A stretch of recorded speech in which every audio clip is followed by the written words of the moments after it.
Itu ini ya apa contoh aja. Kalau tema-tema di situ contoh aja. Kalau teman-teman mau membahas hal lain, boleh aja silahkan. Tapi harus terkait dengan materi yang akan kita pelajari pada hari itu. Misalnya pekan depan kan kita belajar masalah modul penganggaran ya. Jadi silahkan temanya terkait modul penganggaran. Nggak harus yang ada di situ ya. Kalau di situ hanya contoh aja. Jadi boleh yang lain. Yang penting terkait dengan modul anggaran. Nyampainya boleh pakai video atau mau langsung dengan Zoom silahkan. Kalau pakai video sebaiknya sebelum ini ya, sebelum kuliah dimulai. Jadi bisa kita pelajari dulu. Ada pertanyaan? Kita mulai materi Izin hari ini. bertanya, Pak. Ya, Daniel. Kan yang di kelompok makalah itu ada topik yang Bapak udah sediakan ya, Pak? Ada 4 topik. Dapat. Dan kelompok juga ada 4 ya, Pak? Itu masing-masing boleh milih atau harus ditentuin, Pak? Bebas saja. Yang penting semuanya, berarti kan 4 kelompok satu-satu ya. Bebas saja mau yang mana, terserah. Berarti boleh milih ya, Pak? Bebas? Boleh milih. Nah, silakan aja. Oke, Pak. Makasih, Pak. Yuk. Ada yang lain? Izin bertanya, Pak. Ya. Kalau untuk membuat video itu durasinya berapa lama ya, Pak? Maksimal. Video itu bebas ya. Minimal 5 menit ya. 4 menit lah minimal lah. Sebenarnya kalau video kayak video iklan atau video layanan masyarakat itu kan orang itu senang lihat itu sekitar 3 atau 5 menit ya.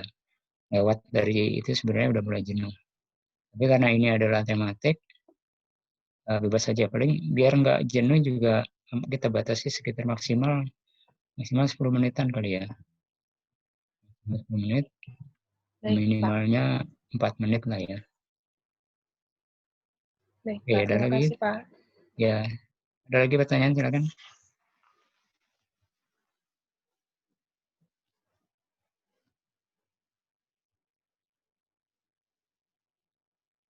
Semuanya bisa akses ini ya, sobat tadi ya, bisa masuk. Nanti kuisnya kita melakukan di situ di sobat tadi.net.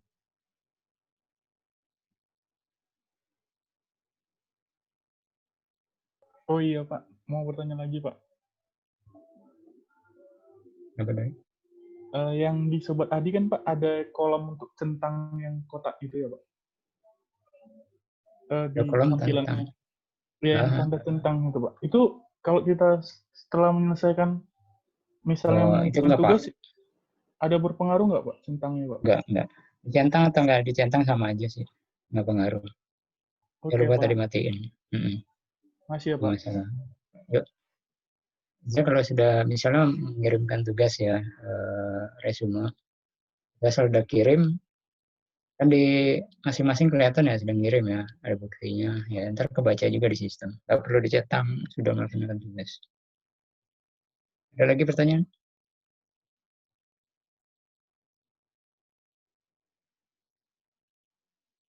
Jadi hari ini kita akan belajar mengenai siklus dan aplikasi inti dari sistem informasi akuntansi pemerintah ya.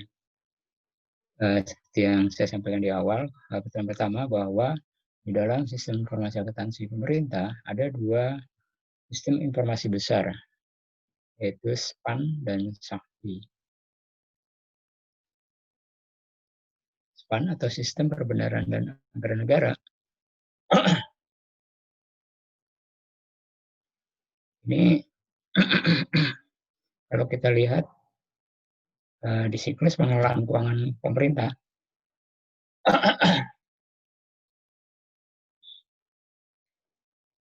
pengelolaan keuangan pemerintah atau APBN itu dimulai dari persiapan penganggarannya.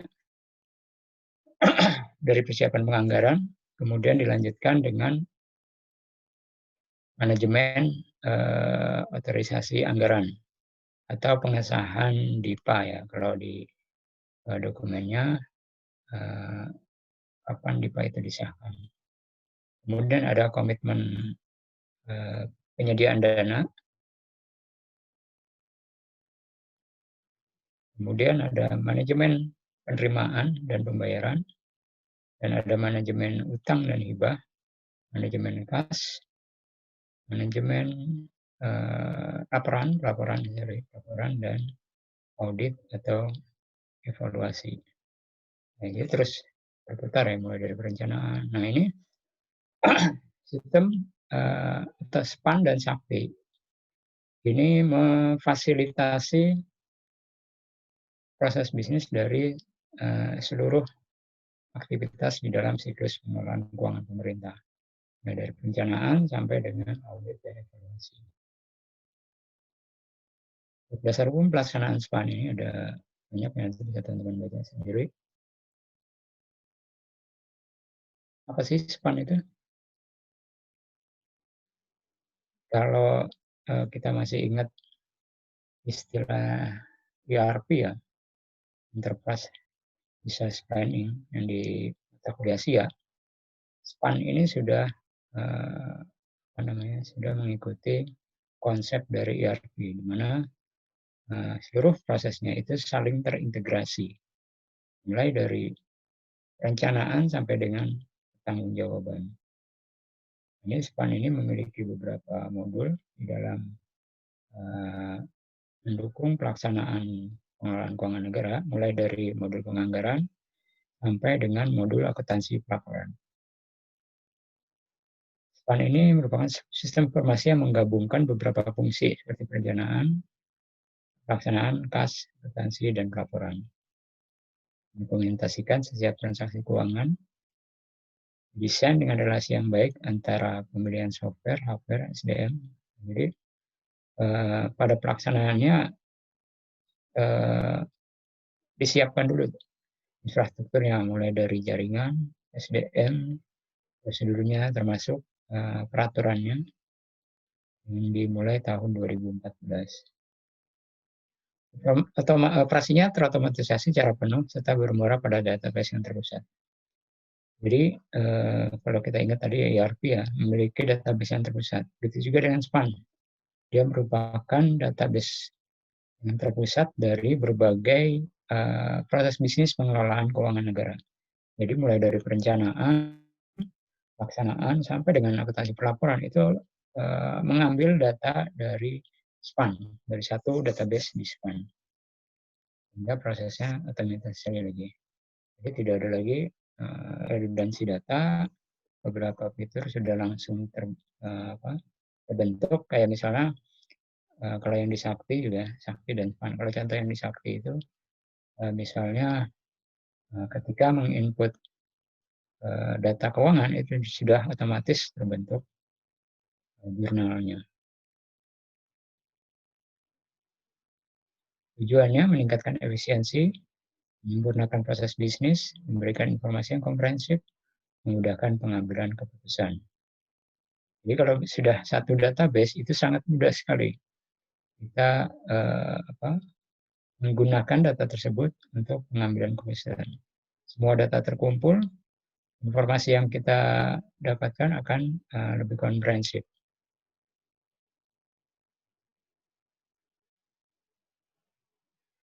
Sasaran SPAN itu otomatisasi ya, meningkatkan kehandalan proses, meningkatkan efisiensi layanan pada kementerian lembaga, meningkatkan akuntabilitas, menyediakan fasilitas rekonsiliasi yang andal, menyediakan jejak audit, mengintegrasikan data pada berbagai subsistem manajemen keuangan pemerintah.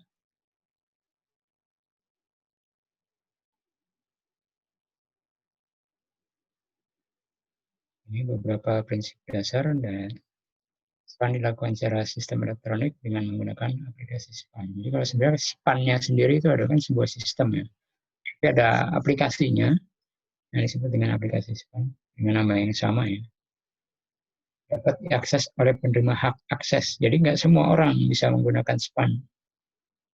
Hanya orang-orang tertentu saja yang diberikan autentikasi untuk dapat mengakses. Setiap orang yang mendapatkan autentikasi belum tentu bisa mengakses seluruh fitur-fitur yang ada di SPAN. Nah, itu karena otorisasinya sudah diatur. Si A, meskipun dia bisa masuk ke SPAN, belum tentu bisa mengakses fitur-fitur tertentu. Jadi sudah ditentukan. sudah ada manajemennya. Nah, si A sebagai apa, hanya bisa melakukan apa, tidak bisa melakukan semua.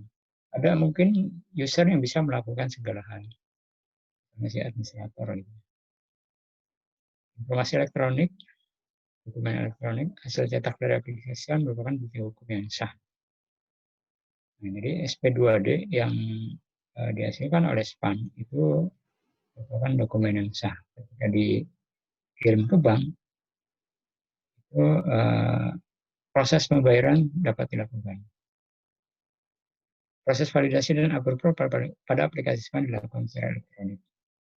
Kalau dulu sebelum ada SPAN dan Sakti, jika ada tagihan negara itu dicetak dulu ya, SPP, SPM dicetak, dicek, divalidasi dulu secara manual sama pejabat perbendaharaan, kemudian ditandatangani.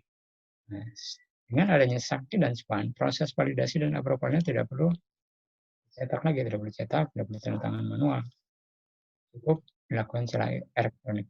Jadi pejabat perbendaharaan, pejabat penandatangan SPM, pejabat penandatangan SP2D itu sudah dapat langsung memberikan validasi atau approval-nya. Jadi cukup dia login, jadi tersedia fitur validasi atau approval. SPAN dilaksanakan sesuai dengan ketentuan mengenai teknologi informasi. Jadi pelaksanaan SPAN ini diatur oleh Peraturan Menteri Keuangan. Ada SOP-nya, kemudian dilaksanakan secara bertahap. Jadi SPAN itu tidak ujuk-ujuk langsung semua menggunakan. Memang dari dilakukan secara bertahap mulai tahun 2014 ya SPAN ini dilakukan. Nah ini pilar utama SPAN itu ada 3. Yang pertama adalah penyempurnaan proses bisnis, termasuk hukumnya ya, atau peraturan-peraturannya.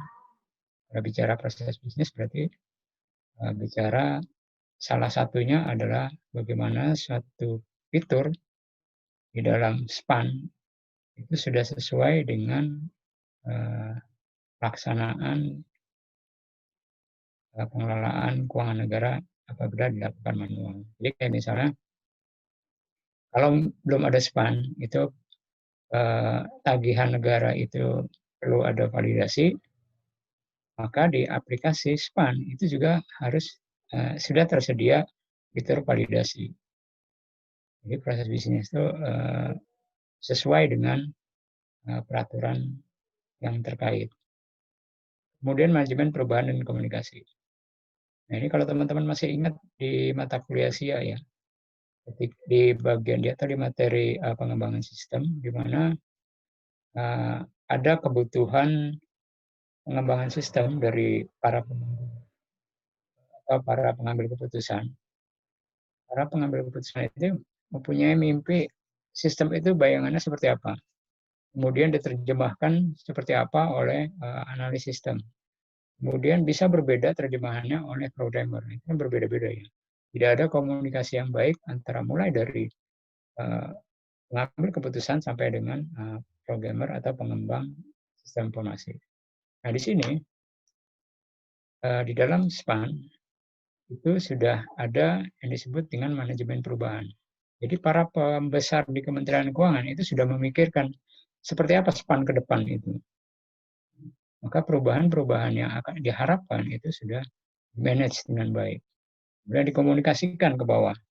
Dari mulai Menteri maunya SPAN ke depan seperti apa. Kemudian diterjemahkan oleh eselon 1, eselon 2, sampai ke unit pengelola TIK-nya. Itu sudah ada komunikasi yang baik. Kemudian pilar yang ketiga adalah teknologi informasi. Ini tentunya didukung ya oleh berbagai teknologi informasi, baik aplikasi, database, maupun infrastruktur lainnya. Nah, pilar utama itu didukung oleh pengembangan service desk. Maksudnya service desk itu kayak service dan layanan ya, di situ meja, jadi meja layanan. Kalau teman-teman, kalau ke bank mungkin analoginya ini ya, customer service ya. Nah, kalau di Kementerian Keuangan, khususnya terkait dengan SPAN ini juga menyediakan layanan menjalani. Jadi kalau ada permasalahan apapun itu disampaikan melalui service desk-nya. Misal ketika lagi ada masalah dalam penggunaan aplikasi SPAN, maka dilaporkan ke service desk-nya. Kemudian juga pengembangan ICT strategi. ICT strategi itu kalau bahasa Indonesianya information TIK ya, teknologi informasi. Information Communication and Technology. Teknologi informasi dan komunikasi. Jadi bagaimana strategi teknologi informasi Kementerian Keuangan itu harus sejalan dengan pengembangan SPAN. Nah, SPAN itu kan sebenarnya meskipun bagian dari teknologi informasi di Kementerian Keuangan, ini harus sejalan dengan kebijakan dan strategi TIK Kementerian Keuangan secara garis besar. Di mana di sini dirumuskan oleh Pusintek selaku unit pengelola teknologi informasi di Kementerian Keuangan. Keunggulan SPAN yang pertama adalah otomatisasi dan audit trail. Jadi dengan adanya aplikasi, itu beberapa pekerjaan sudah otomatisasi, misalnya pembuatan jurnal, rekonsiliasi itu sudah otomatisasi, tidak perlu ada telepon manual. Meskipun dalam prakteknya masih ada beberapa hal yang perlu dilakukan secara manual, tapi sebagian besar sudah dilakukan secara otomatisasi. Kemudian audit trail, ada jejak auditnya. Jadi ketika kita melihat di SPAN itu ada sebuah akun atau sebuah data, ketika kita klik gitu, itu akan ada informasinya, ada audit trailnya. Ini misalnya kita klik kendaraan dinas, di neraca kendaraan dinas, itu akan terlihat kapan pembeliannya, jumlahnya berapa, nilai satuannya berapa. Jadi ketika ada permasalahan itu bisa di-trace, bisa dilihat sejauh mana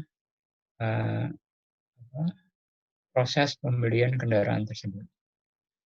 Kemudian SPAN itu merupakan single database, jadi hanya satu database saja yang terpusat, yang menjadi pusat rekonsiliasi data. Kemudian less paper atau paperless, ini dengan adanya SPAN, tidak ada lagi pencetakan SPM ya. Dulu masih dicetak SPM, beberapa laporan dicetak, sekarang dengan SPAN cukup dokumen elektronik. Kemudian accrual accounting-nya, akuntansi berbasis accrual, kemudian performance based budgeting atau anggaran berbasis kinerja, di mana penyisiran anggaran itu dikaitkan dengan kinerja yang diharapkan oleh setiap unit. Mau seperti apa kinerjanya? Nah, itu disandingkan dengan anggarannya. Kemudian medium term expenditure framework, kerangka pengeluaran jangka menengah. Seperti apa kerangkanya? Kemudian yang di unggulan berikutnya yaitu notification mail system atau sistem notifikasi email, secara email.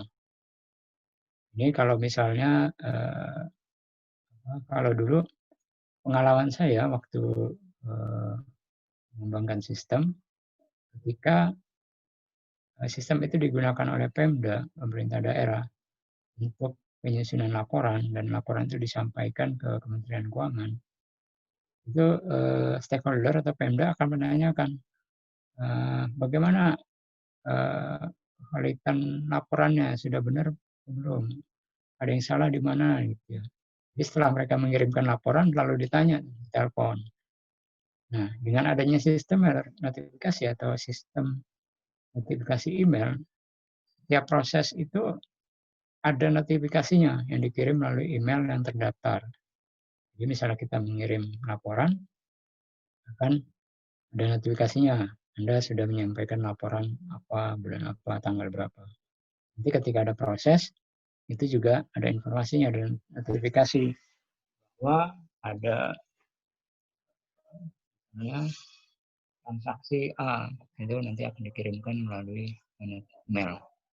Kemudian alert system peringatan, peringatan dini. Jadi di SPAN itu juga sudah menyediakan kalau misalnya kita melakukan penginputan pengeluaran yang ternyata dananya tidak mencukupi, itu sistem akan memberikan alert bahwa dana tidak mencukupi. Kemudian user defined report.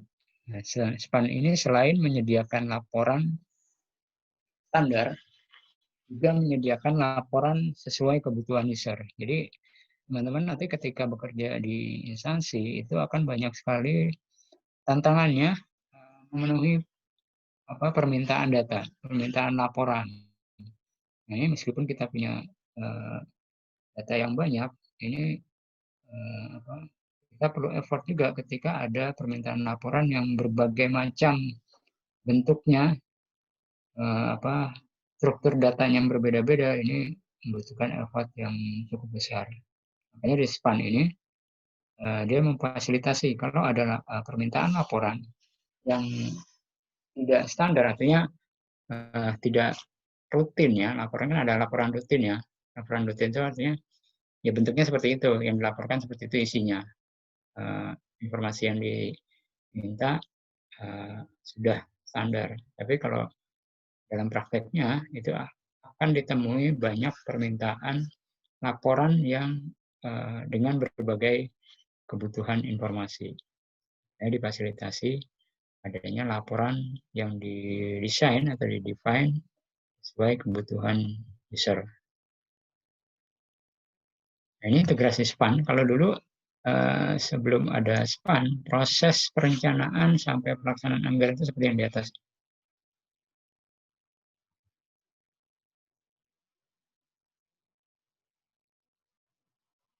Nah, jadi ketika mulai menyusun RKKL, ini pakai aplikasi sendiri. Menyusun DIPA pakai aplikasi sendiri. Menyusun SP2D pakai aplikasi sendiri. Menyusun manajemen aplikasi sendiri. Hasil laporan pakai aplikasi sendiri. Ini database-nya bisa-bisa tersendiri. Semuanya tersendiri. Nah, ketika pimpinan membutuhkan informasi, ini akan mengumpulkan berbagai data dari masing-masing sistem. Ini nggak efisien.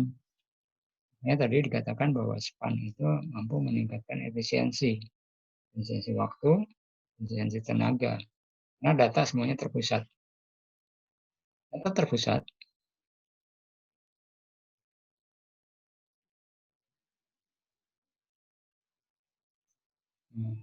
Ini meskipun sistem persiapan anggaran, kemudian pengesahan pengeluaran atau penerbitan DIPA, manajemen kas, mereka semuanya menggunakan satu database yang terpusat. Jadi cukup sekali di-input di dalam, misalnya di proses penyiapan anggaran, di proses berikutnya tinggal menikmati aja, tinggal menggunakan data yang sudah tersimpan di database. Tidak perlu ada lagi redundansi data. Nah, ini ruang lingkup SPAN. Kalau kita lihat gambaran yang besar ya, SPAN, database SPAN ini yang di tengah. SPAN itu mencakup treasury, T itu treasury. Tapi juga dia mengintegrasikan penyusunan anggaran. Ini ada database B ya, budgeting, penyusunan anggaran. Jadi saat ini SPAN itu ruang lingkupnya baru terkait dengan B dan T, budgeting dan treasury, penganggaran dan perbendaharaan. Ini disebut SPAN, sistem pembendaharaan dan anggaran negara. Nah, mulai dari penyusunan anggaran, meskipun database-nya masih terpisah ya, ini kalau kita lihat DB bulat-bulat merah ini DB database-nya, ini harus terpisah. Budgeting itu memiliki database yang terpisah. Sementara O itu sistem lainnya juga terintegrasi dengan SPAN.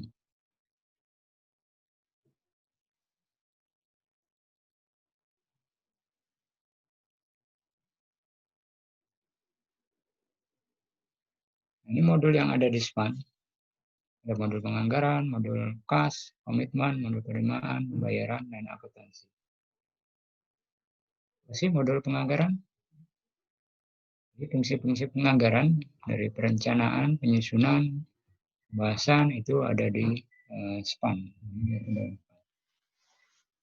Ketika lagi proses penyusunan anggaran, ini maka menggunakan modul penganggaran. Kemudian nanti kalau sudah ditetapkan, ada proses pembayaran misalnya, pembayaran gaji. Nah ini nanti sebelum dilakukan pembayaran gaji akan didaftarkan data suppliernya. Nah kalau kita ngebayangin supplier berarti kan masuk barang ya. Tapi kalau di sini di dalam SPAN supplier itu siapa yang akan menerima pembayaran? Karena gaji, berarti suppliernya adalah PNS. Atau nanti renovasi gedung, berarti suppliernya adalah rekanan yang melakukan kegiatan renovasi gedung. Atau misalnya dana alokasi umum, lainnya berarti pemerintah daerah. Upah daerah berarti suppliernya pemerintah daerah. Itu diatur daftarannya atau pengelolaannya itu diatur di dalam modul komitmen. Termasuk ketika pekerjaan itu selesai, ada kontrak, pencatatan kontrak di modul komitmen, dan pencatatan BAST atau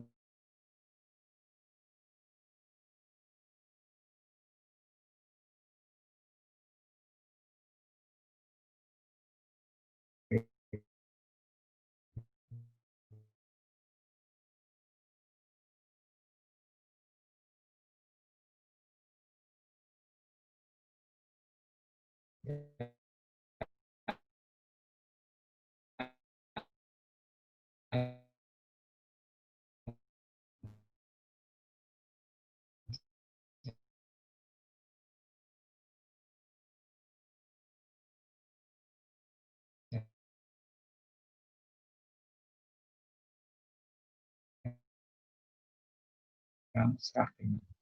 Kemudian ada modul pembayaran atau pengeluaran P2D. Fungsi penerimaan negara sebagai shared service center. Ini kita lihat Menteri Keuangan selaku financial officer atau pengelola keuangan ya, antara COO, operating officer, pelaksana teknisnya. Jadi dua, dia selaku BUN dan selaku pelaksana teknis. Melakukan beberapa fungsi yang semuanya itu diakomodasi oleh SPAN, mulai dari unit di bawah dari Menteri Keuangan, yaitu DJPU, Direktorat Jenderal, nah dulu namanya DJPU ya, ini masih yang lama, sorry. DJPU, Direktorat Jenderal Pengelolaan Utang, kalau sekarang sudah berganti nama menjadi Direktorat Pengelolaan Pembiayaan dan Risiko, itu yang memiliki kewenangan manajemen utang dan hibah.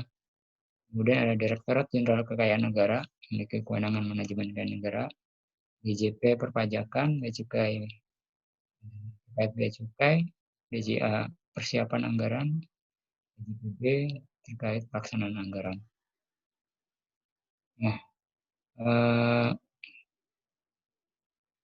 di tiap-tiap unit, seperti misalnya di DJPU, itu menggunakan sistem DMFAS. Nanti di manajemen utang akan kita bahas lebih detail apa itu DMFAS. Nah, itu terintegrasi dengan SPAN-nya. Kemudian di DJKN yang menggunakan aplikasi aset, itu juga integrasi dengan SPAN.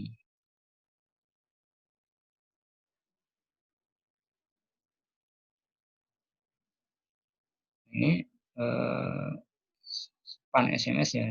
SPAN juga menyediakan fitur SMS. Jadi tidak hanya email, notifikasi itu juga diberikan dalam bentuk SMS.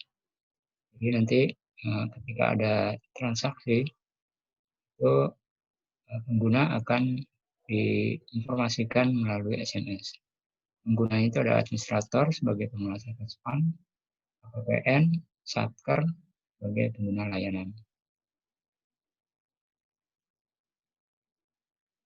Kemudian ada portal SPAN, jadi ada aplikasi SPAN, ada aplikasi portal SPAN. Ada lagi satu lagi aplikasi OmSPAN. Jadi SPAN itu punya 3 variasi ya. Ketiga-tiganya digunakan saling terintegrasi dari aplikasi SPAN, portal SPAN, dan OmSPAN. Nah, kalau tadi aplikasi SPAN sudah kita lihat, kalau portal SPAN itu dia hanya menyajikan informasi berkaitan dengan dia menjadi penghubung antara Sakti dengan SPAN-nya. Jadi ketika ada data yang dikirim dari Sakti yang dikirimkan SPAN itu melalui portal SPAN sebagai aplikasi bridging-nya.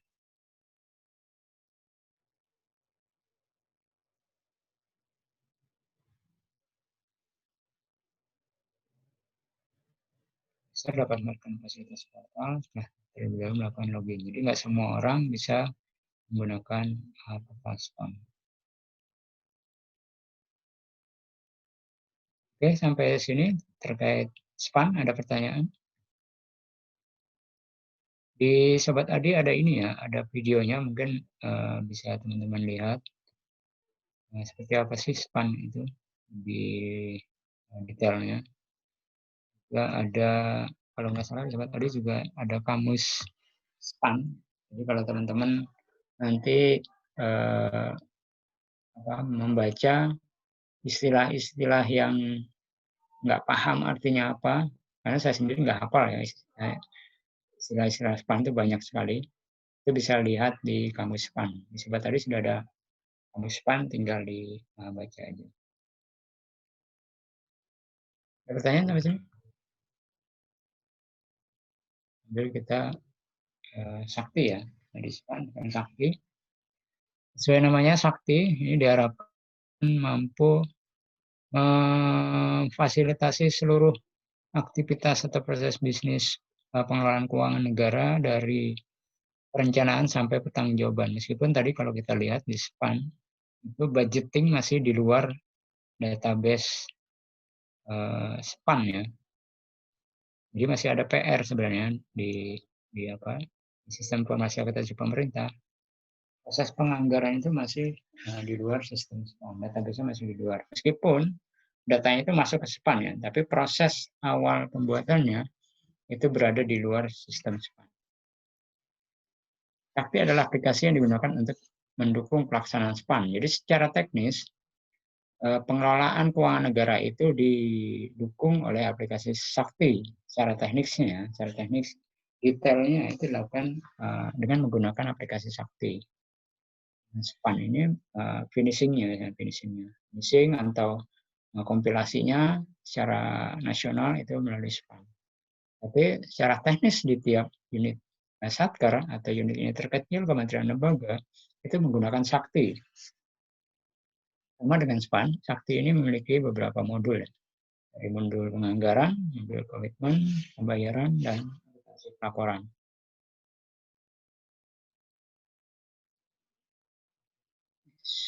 Sakti mengintegrasikan seluruh aplikasi Satker yang ada. Nah, jadi Sakti itu sementara kan masih digunakan Satker di Kementerian Keuangan ya. KL belum seluruhnya menggunakan Sakti kecuali untuk modul penganggaran. KL sudah menggunakan modul penganggaran, tapi modul-modul lainnya komitmen, pembayaran, bendahara itu masih menggunakan bukan Sakti. Nah, Sakti ini integrasikan seluruh aplikasi yang digunakan oleh Satker. Digunakan oleh KL, Satker, wilayah, Eselon 1, dan kementerian. Menerapkan konsep single database. Jadi Sakti itu akan masuk datanya ke single database Sakti. Mempunyai fungsi utama dari perencanaan sampai berinterface dengan SPAN. Ya, berkomunikasi dengan SPAN. Datanya bisa terhubung dengan SPAN dengan mekanisme transfer ya. Modulnya ini sama dengan SPAN, ada modul anggaran. Cuma bedanya ada persediaan sama aktiva tetap. Modul komitmen, modul bendahara, modul piutang, pembayaran, dan akuntansi pelaporan. Ruang lingkupnya kalau kita lihat di sini, Sakti itu dikelilingi oleh modul ya. Sakti itu memiliki beberapa modul untuk pelaksanaan pengelolaan anggaran, mulai dari penganggaran sampai dengan pertanggungjawaban. Itu terintegrasi dengan aplikasi di luar sistem Sakti. Ya, ini yang tadi misalnya KL, Satker KL yang belum menggunakan Sakti. Kalau Kementerian Keuangan kan sudah menggunakan Sakti ya, jadi semua modul ada di Sakti. Tapi kalau untuk KL yang belum menggunakan Sakti, itu contohnya misalnya di dalam modul penganggaran masih menggunakan RKL IPA. Modul komitmen sama modul pembayaran itu masih menggunakan aplikasi SAS. Modul bendahara ini menggunakan aplikasi Silabi. Modul pelaporan menggunakan aplikasi Saiba, dan seterusnya. Ini semuanya terintegrasi dengan Sakti. Jadi meskipun Satker menggunakan sistem yang berbeda-beda, itu datanya semuanya masuk ke database Sakti. Ke depan, ini sistem tidak ada lagi. Sistem-sistem di luar Sakti itu tidak ada lagi. Ke depannya ya. Mungkin targetnya 2022.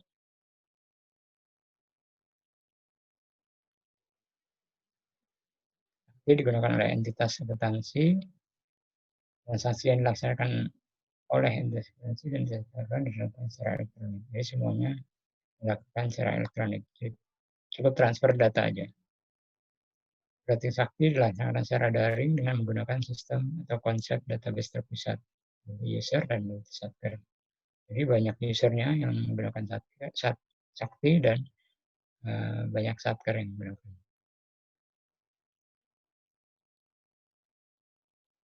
Nah, dalam Sakti nanti ada, kalau kita melihat data di Sakti itu nanti kelihatan data ini pembelian barang periodenya 1 berarti bulan Januari. Ini 10 bulan Desember. Jadi ketika sudah tutup buku, sebelum proses audit itu akan berubah jadi periode 13. Artinya bahwa data itu belum diaudit. Tapi setelah diaudit akan terdapat kode periode 14. Datanya itu sudah data audit, mungkin bisa digunakan untuk pelaporan ya, dan lainnya.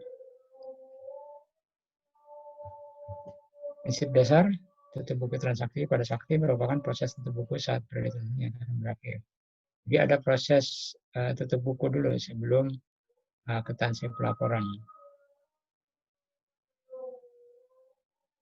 Ketika modul akuntansi pelaporan melakukan tutup buku permanen, maka modul lain secara otomatis akan tertutup untuk periode berikutnya.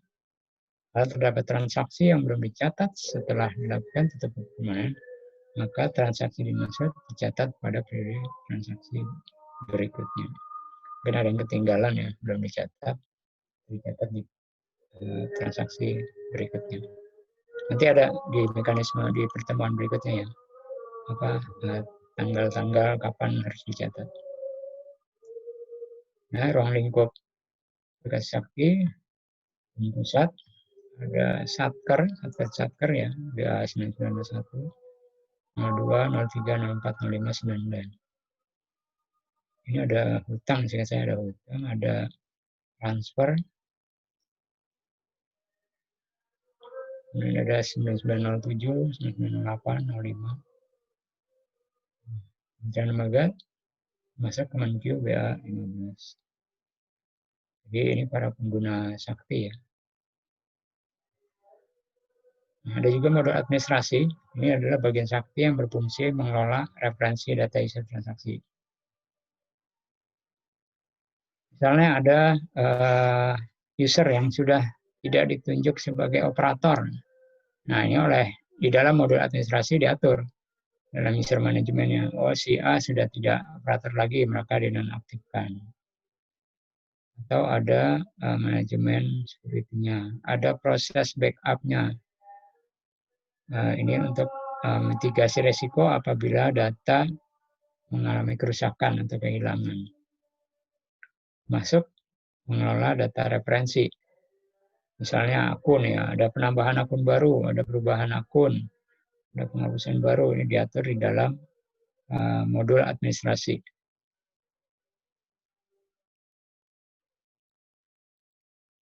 Modul anggaran, fungsi menyusun rencana anggaran. Jadi kalau di pertemuan pertama ya, Satker itu menyusun anggaran dengan menggunakan aplikasi RKKL, kemudian datanya ditransfer ke aplikasi Sakti, nanti diolah di modul anggaran. Anggaran nanti dikirim ke SPAN. Dari penyusunan anggaran, ada SBK-nya, standar biaya khusus, ada KKL-nya, ada KPJM, masuk PAGU ya, PAGU, perhitungan pergerakan AFP, annual financial planning, rencana keuangan tahunan. Tiap di setahun itu berapa nanti yang akan dikeluarkan rencananya, per bulannya berapa.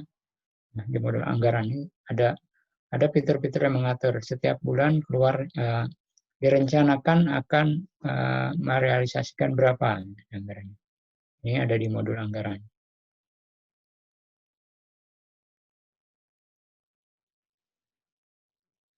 Outputnya berupa ADK KKL yang nanti akan ditransfer ke aplikasi SPAN dan konsep DIPA-nya. Kemudian modul komitmen. Nah ini yang contohnya, misal ada rencana kegiatan renovasi gedung, nah maka ada kontrak kerjasama ya. Kontrak kerjasama renovasi gedung A dengan Kementerian Keuangan. Nah, dokumen kontraknya itu dicatat di dalam modal komitmen. Begitu juga dengan berita acara serah terima. Kalau misalnya pekerjaan itu sudah selesai, dibuat BAST-nya, dicatat di dalam modal komitmen. Nah, dicatat ini maka ada komitmen bahwa misalnya kontrak sudah tanda tangan kontrak antara pengembang dan Kementerian Keuangan, dicatat di dalam komitmen, maka sistem akan mencadangkan. Jadi ada pagu, nah pagu itu akan dicadangkan untuk kegiatan renovasi gedung tadi. Kalau tidak ada kontraknya ya tidak ada pencadangan di dalam pagunya. Meskipun ada pagu tapi belum siap untuk dicadangkan. Dananya itu belum disediakan.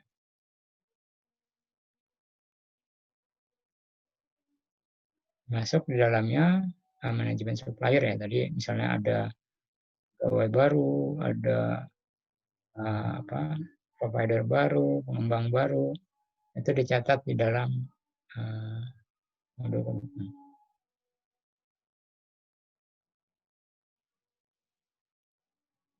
Kontrak, kalau ada kontrak,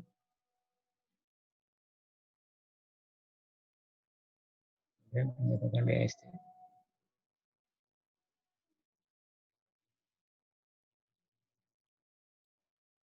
Kemudian modul pembayaran, pengajuan pembayaran atas beban APBN. Ketika sudah ada, misalnya kita ada rencana rapat, hari ini ada rapat koordinasi butuh konsumsi. Nah, beli konsumsi itu kan berarti ada kwitansi ya, kwitansi pembelian. Kwitansi pembelian itu nanti dicatat di dalam modul pembayaran. Atau ada rencana pembayaran gaji bulan depan, nah ini dicatat di dalam modul pembayaran. Semua pengajuan pembayaran itu dicatat di dalam modul pembayaran. Berikutnya nanti berupa SPP, SPM, dan ADK. Nah, ini gambaran proses ya dari mulai penyusunan RKKL Sakti ya, yang sebelumnya sebenarnya bukan langsung dari Sakti. Di sini teman-teman lihat RKKL dari Sakti, tapi ada sistem lain RKKL DIPA yang mulai menyusun atau melakukan persiapan penyusunan anggaran. Nah, dari data RKKL DIPA itu akan masuk ke Sakti. Jadi dia memiliki data RKKL, kemudian dikirim RKKL-nya ke SPAN, melakukan proses penelaahan dan penerbitan SPAN, kan kirim ke Sakti. Ada data DIPA di dalam Sakti. Dan dari data DIPA ini berisi pagu-pagu anggaran kegiatan, maka bisa dilakukan pengeluaran atau pembayaran. Masuk di dalamnya ada data supplier, pencatatan kontrak. Apabila ada rencana pembayaran, itu misalnya di sini contohnya ada supplier baru ya, ada pegawai baru, maka perlu didaftarkan dulu, masuk dulu ke SPAN, kirimkan datanya supplier request, komitmennya, ini komitmen. Nanti dari SPAN akan diberikan nomor register supplier. Juga dengan kontrak, kalau ada kontrak baru dikirimkan SPAN, nanti dari SPAN akan direspon dengan menerbitkan nomor register kontrak. Jika ada kontrak, baru bisa diterbitkan SPP. SPP dikirim ke SPAN, kemudian direspon, dikirimnya tadi berupa resume tagihan dan direspon dengan nomor tagihan. Tagihan terbitkan SPM, SPM dikirim ke SPAN dan diterbitkan SP2D. Terus ke bawah sampai dengan rekon.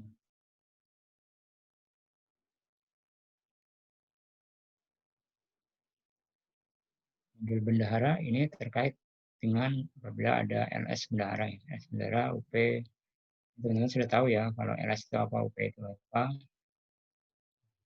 Kira ada di akuntansi pemerintah.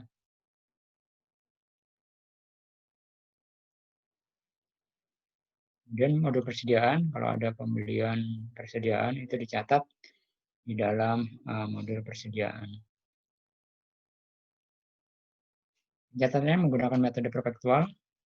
Kemudian untuk penilaiannya itu menggunakan metode, ada 3 metode, harga beli terakhir, rata-rata, dan FIFO. Tapi saat ini yang baru bisa digunakan di Sakti itu baru metode harga beli terakhir. Sementara yang 2 mungkin fiturnya belum tersedia ya. Jadi baru 1 yang bisa digunakan di dalam aplikasi Sakti. Outputnya nanti laporan persediaan. Itu juga dengan aset tetap, ini pencatatan terhadap barang milik negara.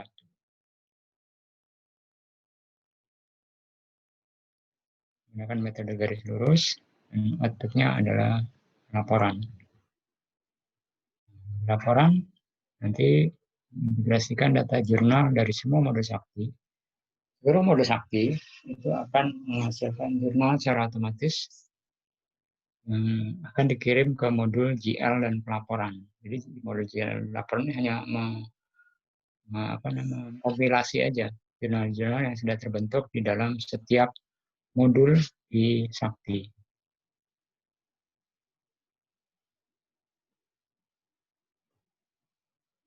Ini ada laporan operasional, laporan perubahan ekuitas, neraca, dan laporan realisasi anggaran. Modul-modul yang ada di Sakti menghasilkan jurnal, mencat akunnya, kemudian divalidasi, posting, dan menghasilkan trial balance. Sakti sendiri menerapkan single entry point, artinya hanya sekali saja yang dicatat. Transaksi dicatat sekali, kemudian data tersebut dapat digunakan oleh sistem-sistem lainnya. Kayak tadi ya, catat anggaran di modul anggaran.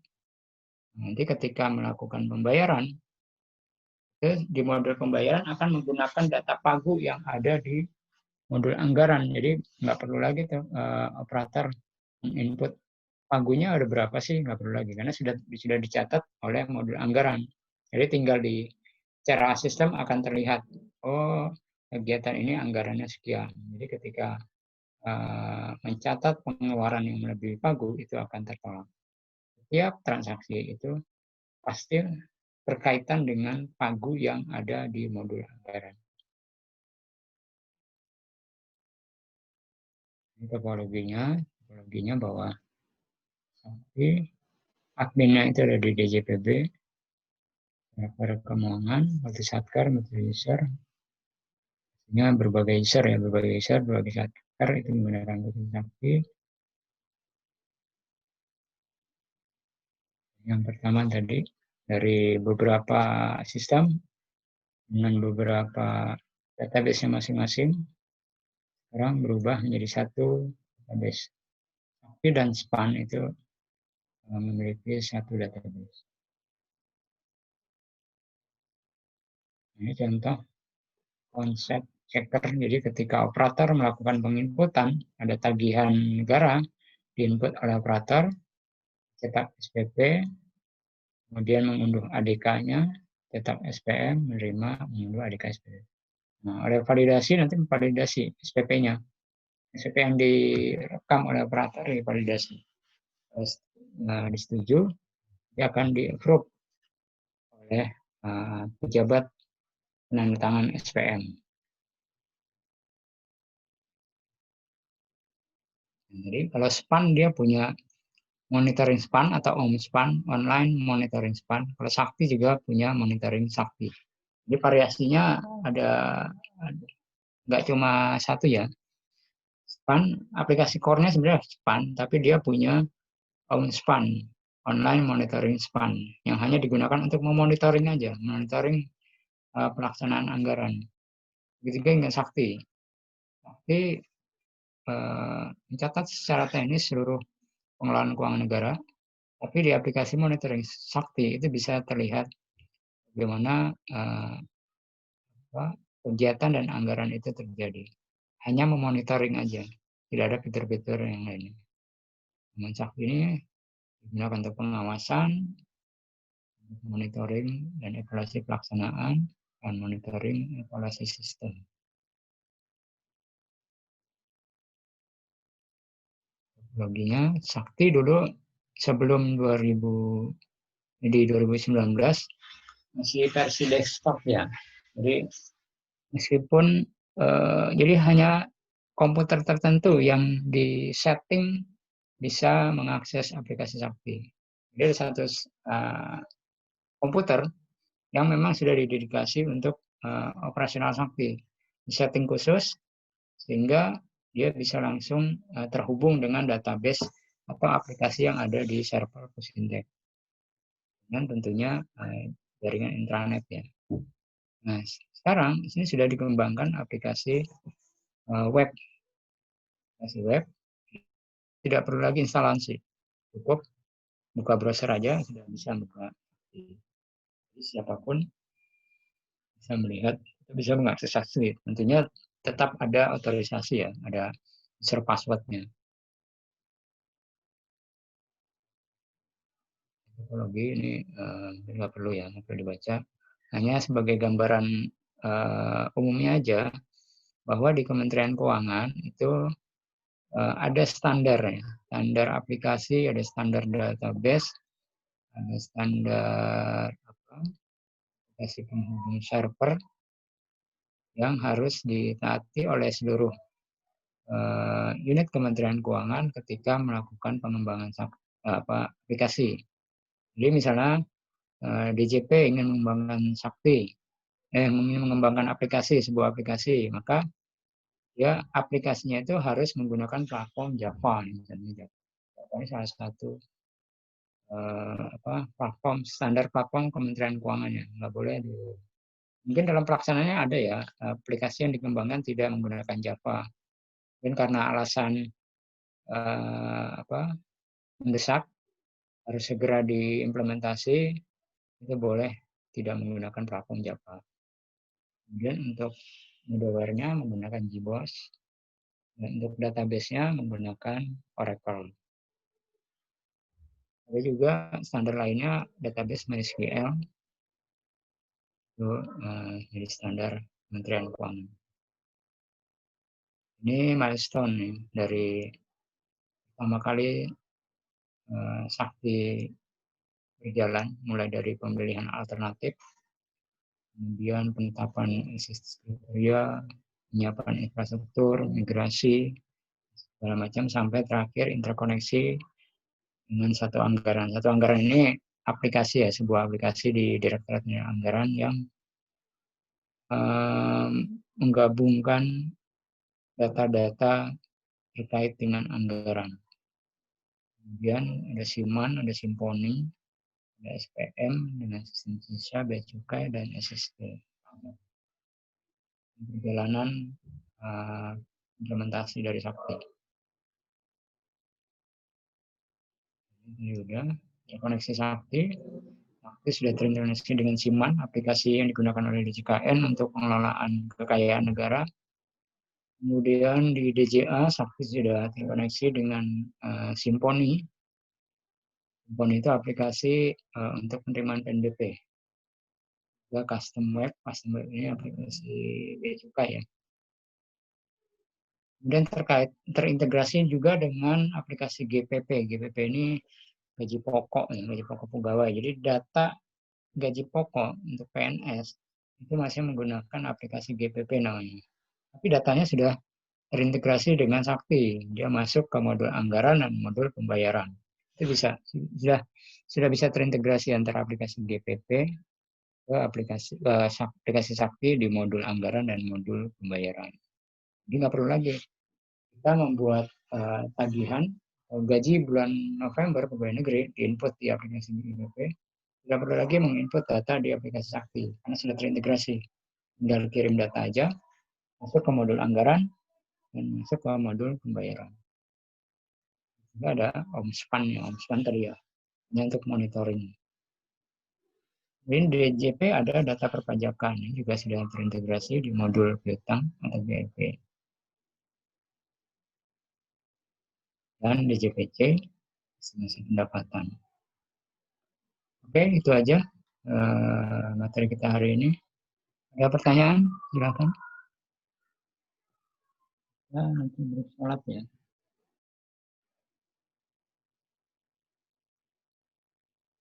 Pertanyaan?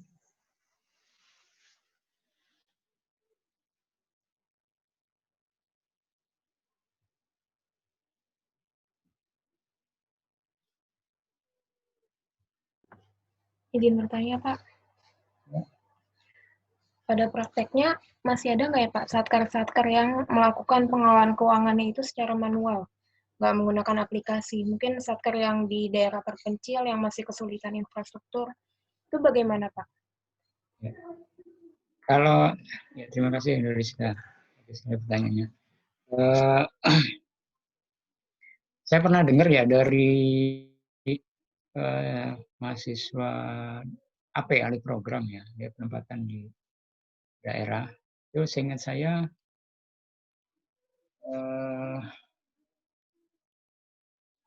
mungkin ada ya, ada yang masih manual, tapi kalau untuk yang pengelolaan anggaran seperti tadi kita lihat ya, saya lagi, harusnya kan sudah nggak menggunakan lagi.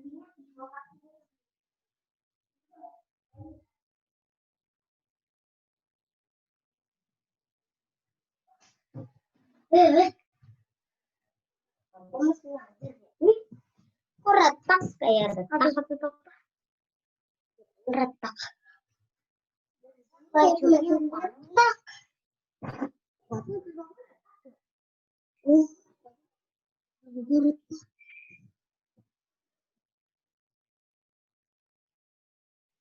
Ini aplikasi yang terintegrasi. Idealnya mungkin ini ya harus menggunakan aplikasi yang nggak ada lagi yang manual, nggak ada yang lebih manual ya.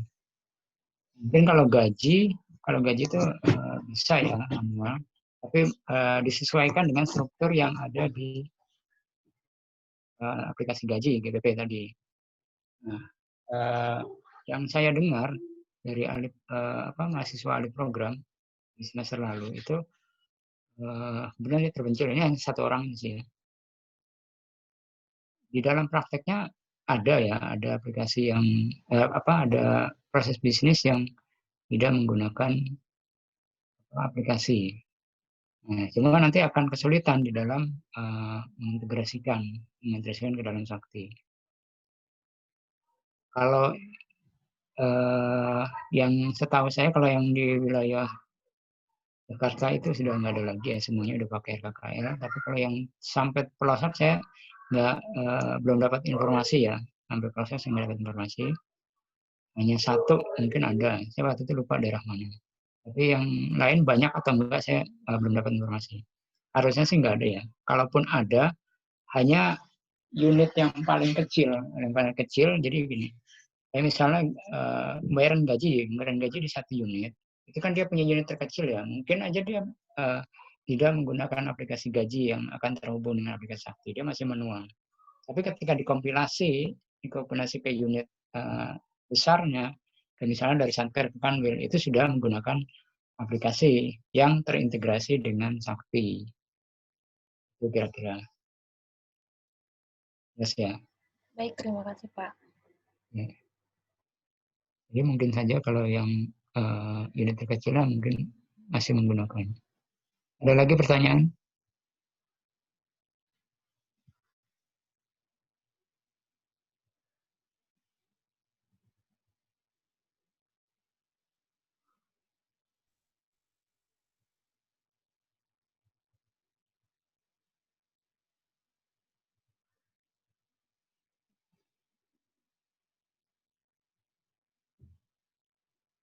Ada pertanyaan? Kalau nggak ada, kita break sholat dulu ya. Mungkin nanti teman-teman kalau masih ada yang ingin bertanya bisa disampaikan melalui WhatsApp ya.